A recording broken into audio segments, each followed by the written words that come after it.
বন্ধুরা, voice of Bithi channel থেকে আমি মিষ্টি মনি। নিত্য নতুন রোমান্টিক ভালোবাসার গল্প পেতে আমাদের চ্যানেলটি সাবস্ক্রাইব করে পাশে থাকা বেল আইকনটি বাজিয়ে দেবেন। লাইক এবং কমেন্ট শেয়ার করতে ভুলবেন না। ধন্যবাদ। বরপক্ষ যৌতুক নেওয়ার বদলে উল্টো 10 লক্ষ টাকা দেবে। কথাটা শুনতেই চোখ দুটো চকচকে হয়ে ওঠে সাথী বেগমের। সেই বিয়েতে দ্বিমত না করে এক কথায় রাজি হয়ে যায়। দ্বিমত পোষণ করার প্রশ্নই আসে না। গরিবের সংসারে 10 লক্ষ টাকা কম কিছু নাকি? এ তো সোনার হরিণ পাওয়ার মতো ভাগ্য। কিন্তু একবারও চিন্তা ভাবনা করে দেখে না এত ধনী পরিবার ওনাদের মতো গরিব ঘরের মেয়েকে কেন তাদের ছেলের বউ করে নিতে চাইছে, তাও যৌতুক নেওয়ার বদলে উল্টো 10 লক্ষ টাকা দেবে। কিছুতে একটা রহস্য আছে। এই সব কিছুই সে ভেবেই দেখে না। দেখবেই বা কেন? মেয়েটা তো আর তার পেটের না, সৎ মেয়ে, মানে সতীনের মেয়ে। সতীনের মেয়েকে বাড়ি থেকে বিদায় করবে, তাও কোনো টাকা খরচ হবে না, উল্টো 10 লক্ষ টাকা পাবে। এখানে দ্বিমত পোষণ করার বা চিন্তা ভাবনা করার প্রশ্নই আসে না। সে এক কথায় রাজি হয়ে গেছে। সতীনের মেয়েকে বিয়ে তো দিচ্ছে না, এক প্রকার 10 লক্ষ টাকার বিনিময়ে বিক্রি করে দিচ্ছে। সেই 10 লক্ষ টাকা দিয়ে নিজের মেয়েকে বিয়ে দিবে, ছেলেকে বাইক কিনে দিবে। যার সাথে বিয়েটা হবে সেই ছেলেটা পাগল, নেশাখোর, প্রতিবন্ধী, খুনি নাকি অন্য কিছু একবার ভেবে দেখে না। কথা হয় 2 দিন পর বিয়ে হবে, মেয়েকে জানানোর প্রয়োজন মনে করে না। 2 দিন পর তার বিয়ে, কেন জানাবে? নিজের মেয়ে তো না। রাতের রান্না শেষ করে সন্ধ্যার পর গোসল সারে নাদিয়া ভেজা কাপড় উঠোনে বেঁধে রাখা দড়িতে মেলে দিয়ে ঘরে যায়।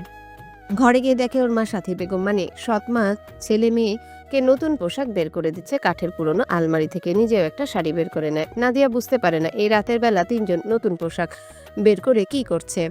কোথাও যাবে কি? ওকে বললেও না একবারও। বলবেই বা কেন? কিছু না বলে আগের জায়গায় দাঁড়িয়ে রইল নাদিয়া। সাথী বেগম ঝাড়ি দিয়ে বলেন, সঙ্গের মতো দাঁড়িয়ে আছিস কেন? কলস আর জগ ভরে নিয়ে। বিনা বাক্যে পানির খালি জগ আর কলস নিয়ে ঘর থেকে বেরিয়ে আসে নাদিয়া। উঠোনে একপাশে তৈরি করা চাপকল থেকে পানি কলস আর জগে ভরে নেয়। কোমরে কলস আর হাতে জগ নিয়ে ঘরে ফিরে আসে। খিদে পেয়েছে ভীষণ। সেই সকালে খেয়েছিল, সারাদিন আর খাওয়া হয়নি। খিদেই পেট চোচো করছে। মনে হচ্ছে যা রান্না করেছে সব একাই খেতে পারবে, তবে সাহস নেই নিজের হাতে বেড়ে খাওয়ার। মুখ ফুটে বলতেও পারছে না, খেতে দাও কটা আমাকে। 8টার পর নাদিয়ার বাবা নাজমুল হক বাড়ি ফিরে ঘরে ঢুকে বড় মেয়েকে চোখের সামনে দেখে খেকিয়ে উঠে বলেন, এই অপয়াটা এখানে কি করছে? ওকে বলছি না আমি বাড়ি ফিরলে যেন আমার চোখের সামনে না আসে। দূর হ আমার চোখের সামনে থেকে। বাবার মুখ থেকে এমন কথা শুনে আলগোছে ঘর থেকে বেরিয়ে আসে নাদিয়া। এখন আর তার কান্না আসে না। এসব কথা শুনতে শুনতে অভ্যাস হয়ে গেছে তার। বয়স তো কম হয়নি, 22টা বছর পেরিয়ে গেছে তার। বুদ্ধি হওয়ার পর পরিচিত কারো কাছে আদর যত্ন পায়নি। বছর 2 একবার ফুপু যখন আসে তখন সেই একটু আরটু ভালোবাসে। তাছাড়া ওকে ভালোবাসার জন্য এই পৃথিবীতে কেউ নেই। রাত 10টার পর হুট করে নাদিয়াদের বাড়িতে 8-10 জন মানুষের আগমন ঘটে। নারী পুরুষের গলার স্বর শুনে নিজের জন্য বরাদ্দকৃত কবুতরের ঘরের মতো ছোট রুমটা থেকে উকি দেয়। উঠোনে দাঁড়িয়ে আছে 8 থেকে 10 জন মানুষ। নাদিয়া জানে এরা কেন এসেছে এই বাড়িতে। আজ তার বিয়ে। একটু আগেই তার মা সাথী বেগম তাকে বলেছে আজ তার বিয়ে। নাদিয়া বিয়ে করবে না বলায় তার মা তাকে দুটো চড় দিয়ে বলেছিল, বিয়া কেন করবি না তুই? নাগর জুটাইছস? বিয়া তোর করণ লাগবো। বড় ঘর থাইকা বিয়ে আইছে, এমন ঘর আর জীবনে চোখে দেখবি? 10 লাখ টাকা দিব কইছে। তোর বইনের বিয়া দেওয়ান লাগবো না? টাকা পামো কই? তোর ভাইয়ে হুন্ডা কিননের লেগা দিন রাত মাথা খায়। নাদিয়া নিঃশব্দে হেসেছিল শুধু। ওর জন্মদাতা পিতা চুপচাপ দূরে বসে দেখছে, কিছু বলেনি। বলবেই বা কেন?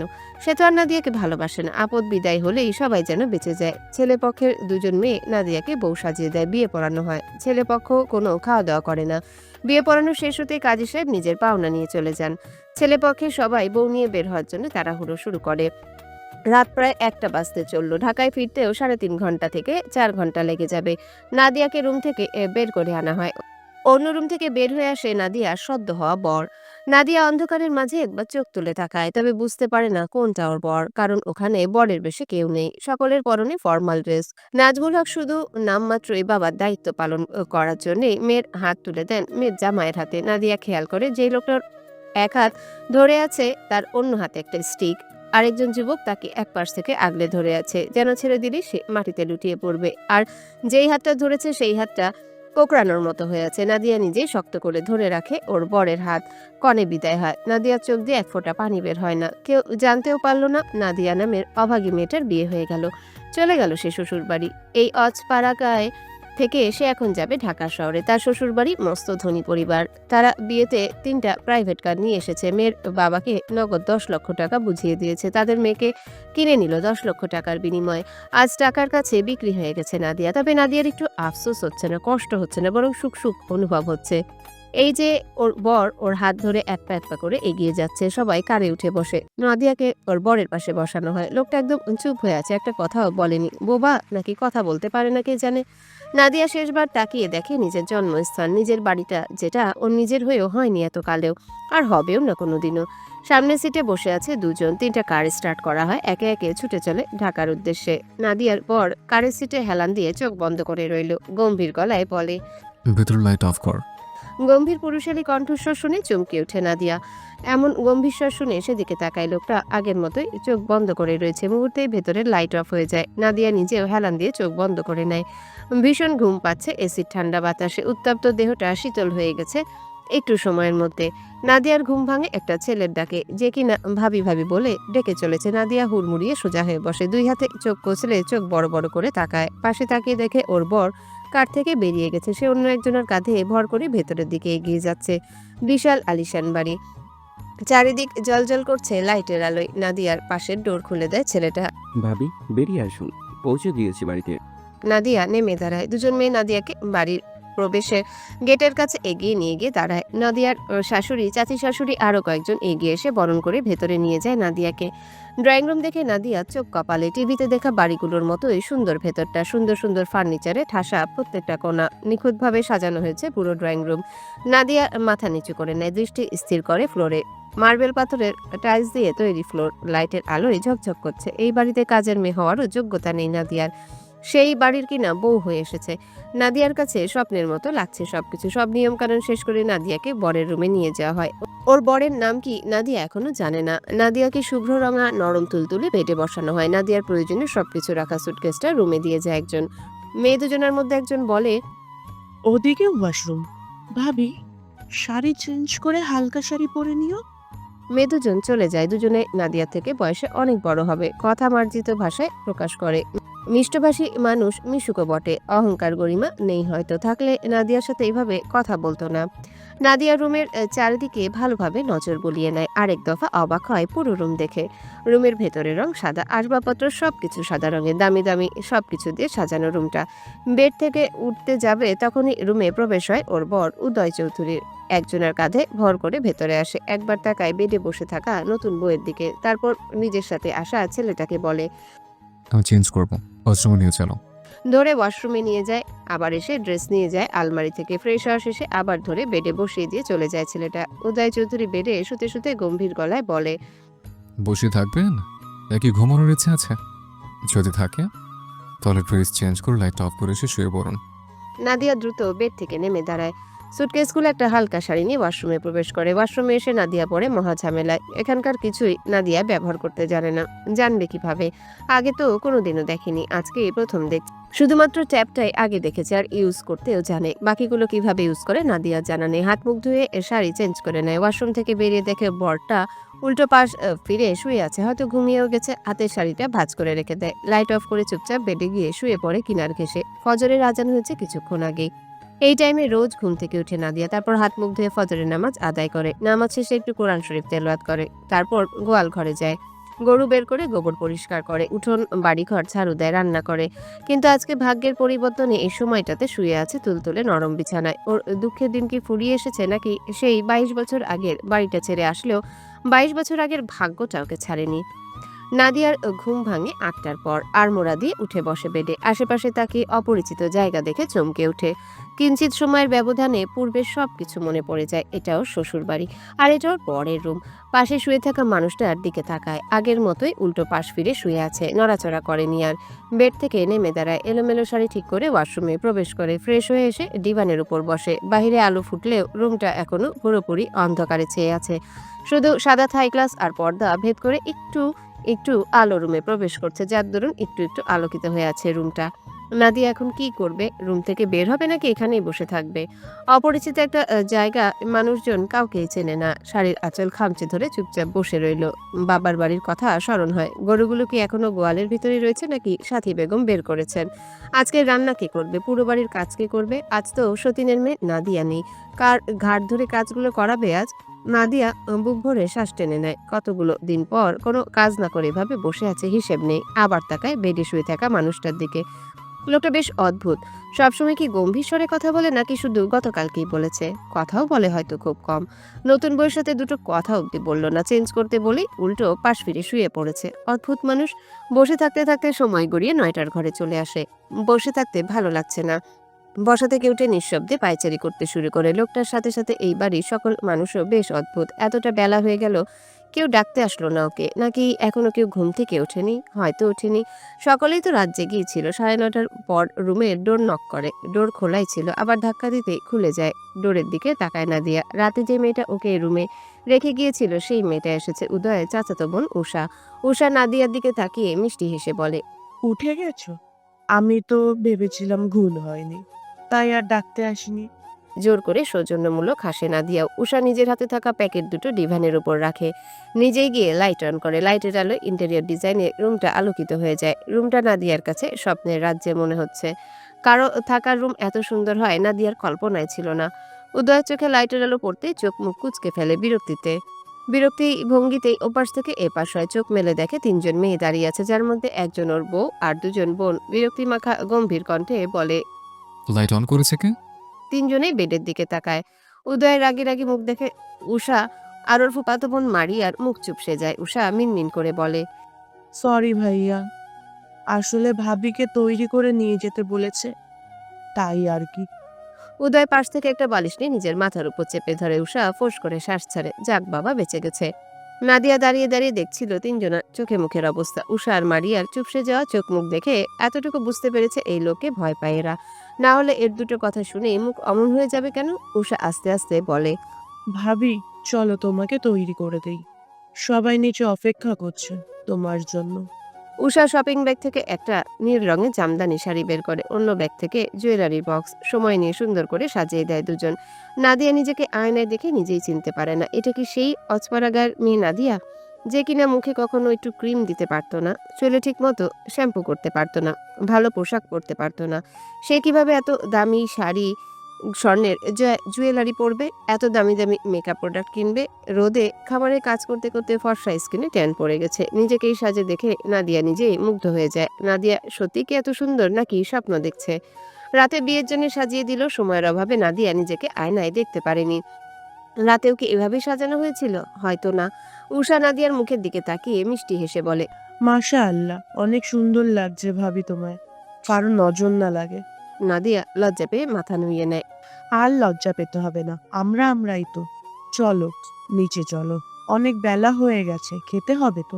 নাদিয়া টুলের উপর উঠে দাঁড়ায়। উষা নাদিয়ার হাত ধরে ডোরের দিকে এগিয়ে যেতে যেতে মারিয়াকে বলে রুমের লাইট অফ করে দিয়ে আসতে।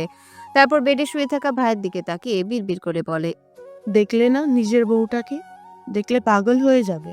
নিচে নেমে আসতে সকলে তাকায় নাদিয়ার দিকে। মেয়েটা আসলেই অনেক সুন্দরী, মায়াবীও বটে।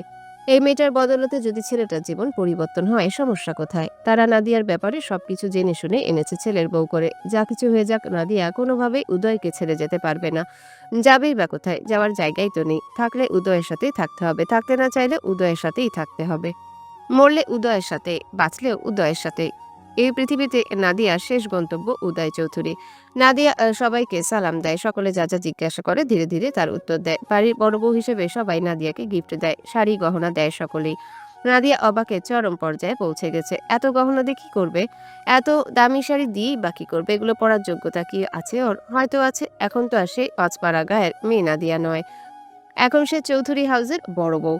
তাকে এখন থেকে এসব পরেই চলতে ফিরতে হবে। অতিরিক্ত নার্ভাসনেসের কারণে নাদিয়ার হাত পা তিত্তির করে কাঁপছে। এসির মধ্যে নাকে বিন্দু বিন্দু ঘাম জমছে। খাওয়ার জন্য নিয়ে যাওয়া হয় নাদিয়াকে। আধুনিক ডিজাইনের মার্বেল পাথরের ডাইনিং টেবিলে চারিদিকে আধুনিক ডিজাইনের চেয়ার। একটা চেয়ারে বসানো হয়েছে নাদিয়াকে। বাকি চেয়ারগুলোতে বাড়ির বাকি সদস্যরাও বসে। সিরামিকের বড় প্লেটে নাদিয়াকে খাবার বেড়ে দেয় উদয়ের মা মেহানি চৌধুরী। নিজের সামনে প্লেটে বেড়ে রাখা খাবারের দিকে তাকিয়ে থাকে নাদিয়া। এই খাবার এই জন্মে সে খাওয়া তো দূরের কথা, চোখেও দেখেনি। বাবার বাড়িতে এসে 3 বেলা পেট ভরে ভর্তা ভাতই খেতে পেত না। সকালে আর রাতে খেতে দিত, দুপুরে না খেয়েই থাকতো। খাচ্ছ না কেন নাদিয়া? খাও। জি খাচ্ছি, আপনারাও খান। আস্তে আস্তে কথাগুলো বলে নাদিয়া। মেহানি চৌধুরী মৃদু হাসেন। মেয়েটা কাল আসার পর থেকে ধীরে ধীরে কথা বলে। ঘটক বলেছিল নাদিয়া খুবই শান্তশিষ্ট ভদ্র একটা মেয়ে, বাদ ভাঙা ধৈর্য তার, সব কাজে পারদর্শী। খেতে খেতে নাদিয়ার চোখ পানিতে ভরে ওঠে। এত সুস্বাদু খাবারও আজ গলা দিয়ে নামছে না। অন্যদিন নুন ভাত হলেও 2 মিনিটে খাওয়া হয়ে যায়, সেখানে আজ 5-7 মিনিটে 3 ভাগের 1 ভাগ খাওয়া শেষ করতে পারেনি। খাচ্ছ না কেন? লজ্জা পাচ্ছ? লজ্জা পেয়ে, এটা তো এখন তোমারও বাড়ি, তাই নির্দ্বিধায় খাও। প্লেটের সামনে খাবার শেষ করো। শাশুড়ি মায়ের কথায় সেদিকে চোখ তুলে তাকায় একবার, তারপর মাথা নিচু করে আস্তে আস্তে বলে, আমার খাওয়া শেষ মা, আর খেতে পারবো না।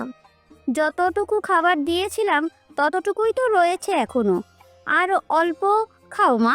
নাদিয়া চোখ থেকে টুপ করে পানি গড়িয়ে পড়ে। দ্রুত সেই পানি মুছে নিয়ে আরো কয়েক লোকমা খাবার খায়। খাবার খাওয়া শেষ হলে নাদিয়াকে সোফায় বসানো হয়। ওর আশেপাশে বাড়ির বাকি সদস্যরা বসে। নাদিয়ার পাশে এসে বসে ওর শাশুড়ি মেহানি চৌধুরী। নাদিয়া, নাদিয়া শাশুড়ি মায়ের দিকে তাকায়। তুমি আমার ছেলেকে নিশ্চয়ই দেখেছো, ওর কন্ডিশনও দেখেছো। 1.5 বছর আগে একটা অ্যাক্সিডেন্টে ওর এই অবস্থা হয়েছে। সাধারণভাবে হাঁটাচলা করতে পারে না, নিজের হাতে খেতেও পারে না, ওকে খাইয়ে দিতে হয়। নিজের কোনো কাজ নিজে করতে পারে না, ওর সব কাজ অন্য কাউকে করে দিতে হয়। ডাক্তার বলেছে উদয় কোনো দিন স্বাভাবিকভাবে হাঁটাচলা করতে পারবে না। উদয় বাচ্চা ছেলে নয় যে ওকে আমি গোসল করাবো, কাপড় পরাবো। ও পরিপক্ক একজন যুবক ছেলে। আমি চাইলেও ওকে গোসল করাতে পারবো না, ড্রেস চেঞ্জ করিয়ে দিতে পারবো না, তবে হ্যাঁ, ওকে খাইয়ে দেওয়া, বাকি কাজ করে দিতে পারবো। তোমার শ্বশুর অফিসের কাজে বিজি থাকে, সে অফিসের কাজ বন্ধ রেখে উদয়ের কাছে থাকতে পারে না, তাকে বাইরে যেতে হয়। প্রহর উদয়কে গোসল করায়, বাকি সব কাজ কিছু করে দেয়। ওকেও অফিসের কাজে দৌড়াদৌড়ি করতে হয়। সকালে উদয়কে ব্যায়াম করায়, রোজ দুপুরে অফিস থেকে ফিরে উদয়কে গোসল করিয়ে দেয়, ড্রেস পরায়, খাবার খাওয়ায়, মেডিসিন খাওয়ায়, আবার অফিসে যায়। সারাদিন ছেলেটা দৌড়ের উপরেই থাকে। উদয়ের দেখাশোনা করার জন্য একজন ছেলেকে রাখা হয়েছিল। সেই দিনই সেই ছেলেকে বাড়ি থেকে বিদায় করেছে উদয়। প্রহর আর আমাকে ছাড়া কাউকে ওর কাছে ঘেঁচতে দেয় না। একজন মেয়েদের অনুমতি নেই ওর রুমে প্রবেশ করা। এভাবে আর কতদিন চলবে বলো? উদয়ের বিয়ের বয়স হয়েছে, বয়স আরও কয়েক বছর আগেই হয়েছে, তবে উদয়ের জোরের কারণে বিয়ে করানো সম্ভব হয়ে ওঠেনি। অবশেষে কাল বিয়ে করেছে। আজ থেকে আমার উদয়ের সব দায়িত্ব তোমার। আজ থেকে তুমি ওকে দেখে শুনে রাখবে। নাদিয়া শাশুড়ি মায়ের মুখের দিকে তাকায়। নাদিয়া বুঝতে পারে ওকে বউ করে নয়, মূলত উদয় সব কাজ করার জন্য কাজের মেয়ে করে নিয়ে এসেছে। তবুও নাদিয়ার আফসোস নেই, খুশি মনে মেনে নেয় নিজের নিয়তি। আল্লাহ তাআলা যা করেন নিশ্চয়ই ভালোর জন্যই করেন। সময় গড়ায়, উদয়ের ঘুম ভাঙে। আড়মোড়া দিয়ে উঠে বসে কোনো রকমে, বেড হাতড়ে ফোন হাতে নেয়, পাওয়ার বাটন চেপে স্ক্রিনে তাকায়। 12টা 25 বেজে গেছে। রুমের আশেপাশে নজর বোলায়, ফোন আনলক করে প্রহরের নম্বরে ডায়াল করে। বড় ভাইয়ের কল পেতে নিজের রুম থেকে বেরিয়ে ভাইয়ের রুমে আসে। পর্দা সরিয়ে দিতে সূর্যের আলোয় ঝলমলিয়ে উঠে পুরো রুম। সাদা থাই গ্লাস খুলে দেয়, ব্যালকনির থাই গ্লাসের ডোর খুলে দেয়। বাইরে ঠান্ডা বাতাস প্রবেশ করে রুমের ভেতর। উদয় বেড থেকে 2 পা নামিয়ে দেয়, পাশ থেকে স্টিকটা বাম হাতে নেয়। প্রহরে গিয়ে সে উদয়কে ধরে ওয়াশরুমে নিয়ে যায়। ওকে ভেতরে রেখে রুমে এসে ট্রাউজার টি শার্ট টাওয়েল নিয়ে দাঁড়িয়ে থাকে। কিছুক্ষণ পর উদয়ের ডাক শুনে ভেতরে প্রবেশ করে, ধরে চেয়ারে বসায়, গায়ের টি শার্টটা খুলে দেয়, ব্রাশ পেস্ট লাগিয়ে উদয়ের হাতে দেয়। গোসল শেষে ড্রেস চেঞ্জ করিয়ে রুমে নিয়ে আসে, আবার নিজেই বেড গুছিয়ে দেয়, রুম ঝাড়ু দেয়, মপ দিয়ে রুম মুছে দেয়। উদয়ের ভেজা ড্রেস ধুয়ে ছাদে চলে যায় শুকোতে দেওয়ার জন্য। উদয় বিষণ্ণ হয়ে তাকিয়ে থাকে ফ্লোরের দিকে। জীবনটা কি থেকে কি হয়ে গেল? 1.5 বছর আগে জীবনটা কেমন ছিল আর আজ কেমন হয়ে গেছে। 1.5 বছর ধরে বেডে পড়ে আছে। অন্যের কাজ করবে তো দূরে থাক, নিজের কাজটাও করতে পারে না। অন্যের সাহায্য ছাড়া ওয়াশরুমে পর্যন্ত যেতে পারে না। এভাবে কতকাল বেঁচে থাকবে? নিজের এই অক্ষম অবস্থা কুরে কুরে খায়। ডক্টর বলেছেন কোনোদিনও স্বাভাবিক হয়ে হাঁটতে চলতে পারবে না, যতদিন বেঁচে থাকবে ততদিন এভাবেই বেঁচে থাকতে হবে। যদিও ডক্টর বলেছেন এর থেকে একটু সুস্থ হওয়ার সম্ভাবনা এখনো আছে। ডান হাত পা পুরোপুরি ঠিক না হলেও কিছুটা ঠিক হবে, তবে সেটা কতটুকু বলা যায় না। মাঝে মাঝে ইচ্ছে করে এই অবস্থা থেকে মুক্তি পেতে, বাড়ির সবাইকে মুক্তি দিতে চিরদিনের জন্যে। চেষ্টাও করেছিল, তবে সফল হয়নি। এই জীবন নিয়ে হাঁপিয়ে উঠেছে, বিতৃষ্ণা চলে এসেছে, ভালো লাগে না কিছু। রুমে কারো উপস্থিতি টের পেয়ে ডোরের দিকে তাকায়। খাবার হাতে নাদিয়া এগিয়ে আসছে। নাদিয়াকে দেখে চোয়াল শক্ত হয়, চোখে মুখে কাঠিন্য ভাব ফুটে উঠে। রেগে তাকিয়ে থাকে নাদিয়ার মুখের দিকে। এখন অবধি বইয়ের মুখ দেখেনি, দেখতে ইচ্ছে করেনি। নাদিয়া খাবার ট্রেটা সেন্টার টেবিলের উপর রাখে, পানির খালি জগটা নিয়ে রুম থেকে বেরিয়ে যায়। কিছু সময় পর পানি ভর্তি জগ নিয়ে ফিরে আসে। উদয় এখনো আগের মতোই বসে আছে। নাদিয়া প্লেটে খাবার বেড়ে নেয়। এই খাবার এখন উদয়কে খাইয়ে দিতে হবে, কেমন যেন লাগছে। এর আগে কখনো কোনো মানুষকে খাইয়ে দিতে হয়নি। পুরুষ মানুষ তো দূরের কথা, মেয়ে মানুষকেও খাইয়ে দেয়নি। এখন একজন পুরুষ মানুষকে কিভাবে খাইয়ে দেবে? যতই হাজবেন্ড হোক, মাত্র কয়েক ঘন্টার পরিচয়। তার মধ্যে আবার দুজনের মাঝে কোনো কথা হয়নি। কেমন ইতস্তত বোধ হচ্ছে, অস্বস্তিও হচ্ছে। যেমন লাগুক, খাইয়ে দিতেই হবে। আজ থেকে উদয়ের সব দায়িত্ব ওর ঘাড়ে ট্রান্সফার হয়ে গেছে। প্লেট হাতে নিয়ে সোজা হয়ে দাঁড়ায়, এগিয়ে যায় উদয়ের সামনে। উদয় রাগি চোখে তাকায় নাদিয়ার মুখের দিকে, তারপর আবার ফ্লোরের দিকে তাকায়। গম্ভীর স্বরে বলে, এগুলো নিয়ে এখানে কেন? নাদিয়া বরাবরের মতো আস্তে ধীরে শান্ত স্বরে বলে, আপনাকে খাইয়ে দিতে বললো। উদয় এক থাবায় নাদিয়ার হাতের প্লেট নিচে ছুঁড়ে ফেলে। ভয়ে কেঁপে ওঠে নাদিয়া। উদয় গর্জন করে বলে, খেতে চেয়েছি আমি, বলেছি আমি খাবো। দূর হ আমার চোখের সামনে থেকে, আসবে না আমার চোখের সামনে। ভয়ে কয়েক কদম পিছিয়ে যায় নাদিয়া। উদয়ের ফর্সা মুখটা লাল বর্ণ ধারণ করেছে, কেমন খ্যাপাটে হিংস্র দৃষ্টিতে তাকিয়ে আছে, যেন এখনই এক থাবায় জানটা বের করে নিবে। আবারও গর্জন করে উঠে। যেতে বলেছি এখান থেকে। নাদিয়া ভয়ে জমে গেছে। রাত থেকে দেখে আসা শান্ত মানুষটার এমন অশান্ত রূপ দেখে নাদিয়ার বোধ বুদ্ধি লোপ পেয়েছে। নড়াচড়া করতেও ভুলে গেছে, শুধু ভয়ার্ত দৃষ্টিতে তাকিয়ে আছে উদয়ের মুখের দিকে। মুহূর্তে বাড়ির সবাই উপস্থিত হয় উদয়ের রুমের সামনে। রুমের ভেতরে ফ্লোরে ছড়িয়ে রয়েছে খাবার আর সিরামিকের টুকরো টুকরো হয়ে যাওয়া প্লেটটা। উদয়ের থেকে কিছুটা দূরে ভয়ে আতঙ্কে জড়সড় হয়ে দাঁড়িয়ে আছে নাদিয়া। উদয় এর ডোরের দিকে তাকায়। রাগ আরো কয়েক ডিগ্রি বেড়ে যায়, চিৎকার করে বলে। ওকে খাবার নিয়ে আসতে কি বলেছে? মেহানি চৌধুরী বলেন, এত রেগে যাচ্ছ কেন বাবা? আমি নাদিয়াকে বলেছি তোকে খাইয়ে দিতে। আমি বলেছি ওর হাতে খাবো? না, তাহলে কেন পাঠিয়েছ? তোকে খাইয়ে দিতে। এখন থেকে নাদিয়া তোকে খাইয়ে দেবে, তোর সব কিছু করে দেবে। ও কেন করবে? কেন খাইয়ে দেবে? তোমাদের কাছে বোঝ হয়ে গেছি আমি? যদি হয়ে থাকি তাহলে আমাকে বলো। আমার কোনো কাজ তোমাদের করতে হবে না, তোমাদের প্রয়োজন নেই আমার। নিজের কাজ নিজে করতে পারলে করবো, না পারলে করবো না। তোমাদের কারোই সাহায্য লাগবে না আমার। এত রেগে যাচ্ছ কেন বাবা? অসুস্থ হয়ে পড়বি তো। আমার সুস্থ অসুস্থ নিয়ে তোমাদের না ভাবলেও চলবে। বিয়ে করতে বলেছিলে, করেছে। তোমাদের ছেলের বউর দরকার ছিল, এনে দিয়েছে। এখন ছেলের বউ নিয়ে বিদায় হও আমার চোখের সামনে থেকে। ওকে যেন আমার চোখের সামনে দ্বিতীয়বার না দেখে। রাতে দয়া করে থাকতে দিয়েছিলাম, এখন আর না। লোভী মেয়ে একটা। ওকে যেখানে পড়ো সেখানে নিয়ে যাও, শুধু আমার রুমে আমার চোখের সামনে যেন না আসে। শুধু ও কেন, তোমরা আসবে না আমার রুমে। আবারও অ্যাটাক এসে যাবে বাবা, শান্ত হ, আস্তে কথা বল। আস্তে কথা বলবো না, এটাকে তো চাই আমি। আবার অ্যাটাক আসুক আমার, মরণ আমাকে আলিঙ্গন করুক। কেন বড় ধরনের অ্যাটাক আসে না? মরণ কেন আমাকে আলিঙ্গন করে না? বাঁচতে চাই না তো আমি। আমার তো সেদিনে মরে যাওয়া উচিত ছিল। কেন মরলাম না আমি? কেন এখন এইভাবে পঙ্গু হয়ে বেঁচে আছে? মেহানি চৌধুরী ভেজা গলায় বলেন, বাবা, উদয় শান্ত হ তুই। এমন উত্তেজিত হচ্ছিস কেন? ডাক্তার বলেছে উত্তেজিত হতে নিষেধ করেছে তোকে। ফ্লোরের দিকে তাকিয়ে চিৎকার করে উঠে বলে, বের হও আমার রুম থেকে, কেউ আসবে আমার চোখের সামনে। ভয়ে কয়েকজন বেরিয়ে চলে যায়। মেহানি চৌধুরী, প্রহর আর উদয়ের ফুপি দাঁড়িয়ে থাকে। যাচ্ছ না কেন এখনো?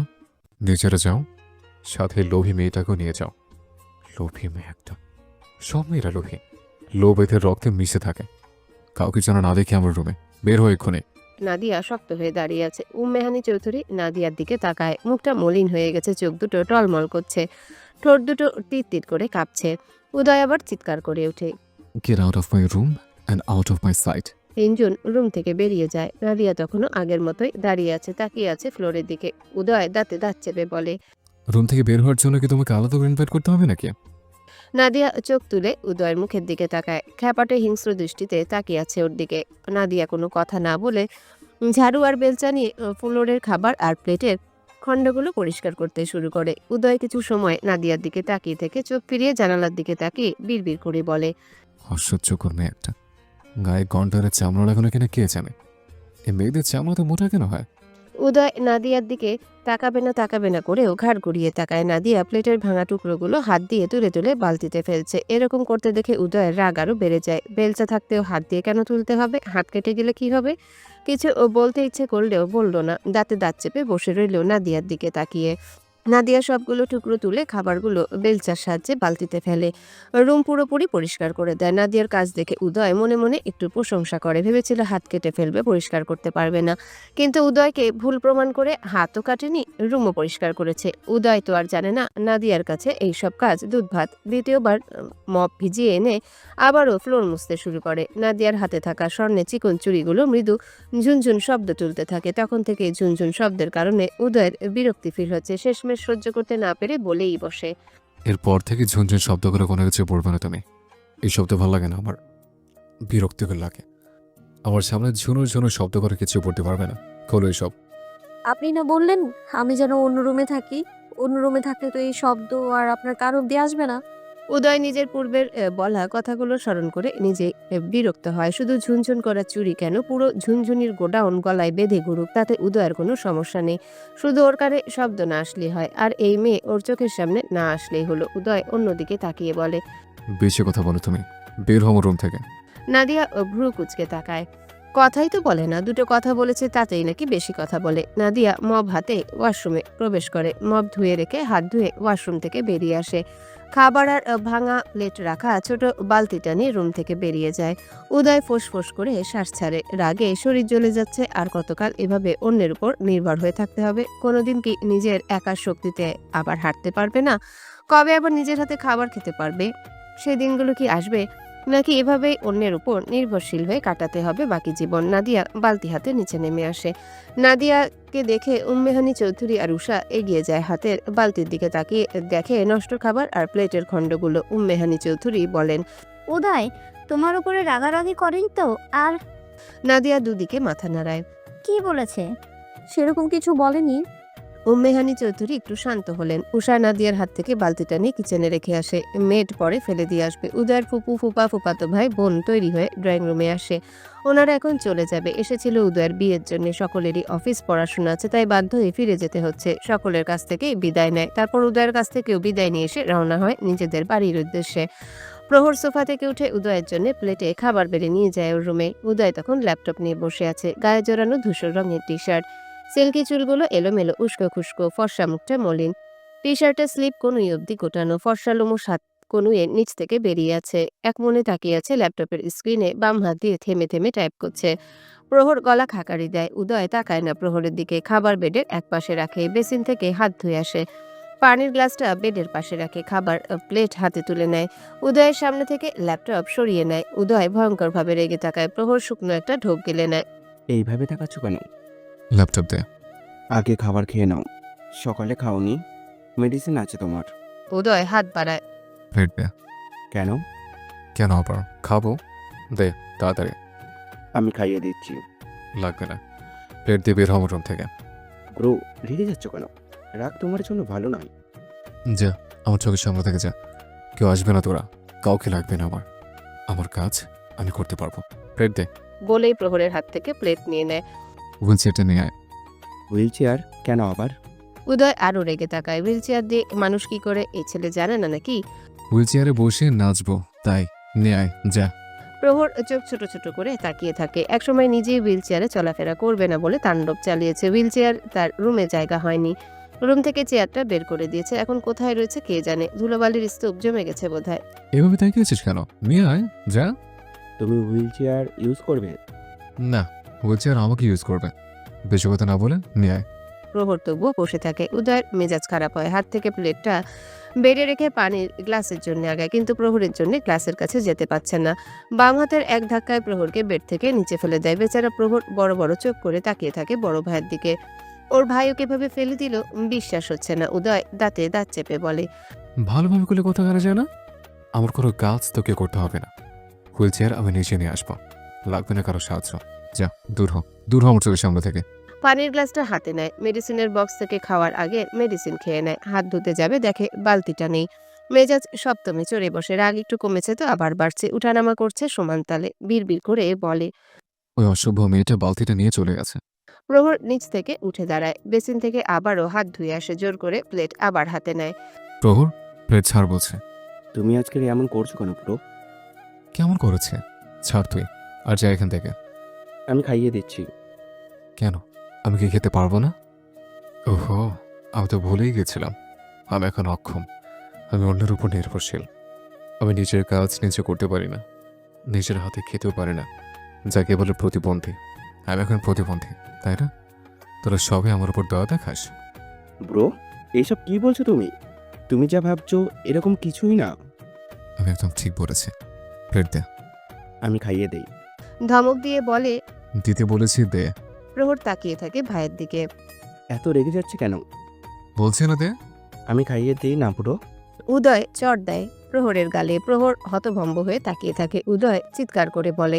সালাম আলাইকুম। হ্যালো বন্ধুরা, কেমন আছো তোমরা সবাই? আশা করছি তোমরা সবাই ভালো আছো, সুস্থ আছো। রোহিত, ভয়েস অফ বিতি চ্যানেলের পক্ষ থেকে এডিটর। গল্পটি কেমন লাগলো অবশ্যই কমেন্ট করে জানাবেন।